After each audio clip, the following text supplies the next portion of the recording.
See that formula up there? Memorize it. I can almost guarantee you at least one or two questions are going to entail you using that formula. So that's the quadratic formula, x equals negative b plus or minus square root of b squared minus 4ac divided by 2a. If you have that memorized, I know a bunch of teachers teach that via song, whatever it is, whatever works for you, have that memorized. Just to test it out, I'm going to erase this. And what we're going to do is we're going to write this again. But right now, I want you to think about it. I want you to think about what was there, picture it, and try to repeat to yourself or write it down somewhere what that formula is. I'm going to write it down up here again.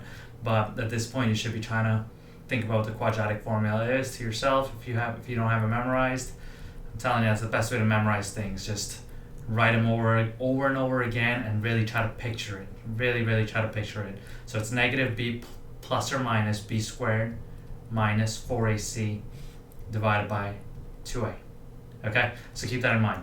And where these a, b, and c come from is from the quadratic equation, ax squared plus bx plus c. So whatever your b there is, whatever the a is, whatever the c is, that's what you plug in for these a, b, and c's. This formula looks a lot more complicated than it is, but it's really not that bad. Especially on the SAT, they really only touch you on the basics. So quadratic formula, okay? So let's get to the question here. The question here is x squared plus 6x minus 10. Whenever I get things like this first, what I was gonna say was you want to try to factor this out, right? Usually, and if it doesn't factor out nicely, then that's when you use the quadratic formula. So the factors of 10 are 1 and 5. 1 and 10, and 2 and 5.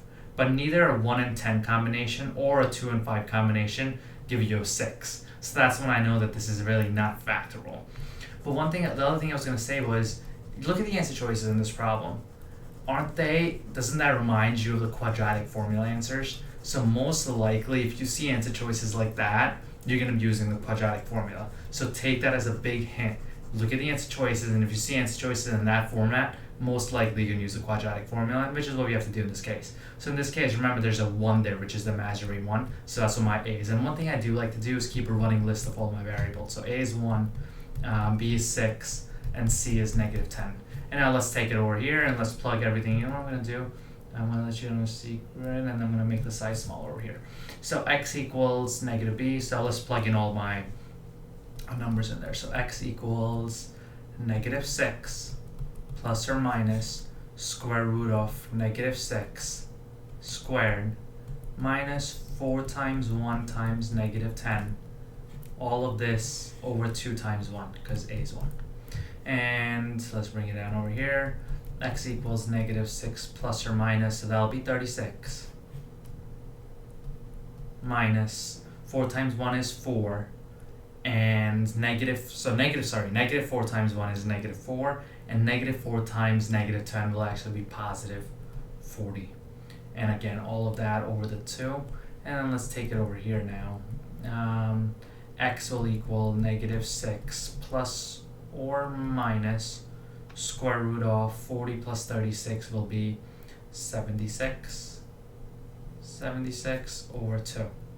And now we'll take it, I'm getting a little messy. I didn't realize that'd be wasting so much space, so I'll take it a little bit over here. So I have x equals negative 6, just recopying what I had there, square root of 76 over 2.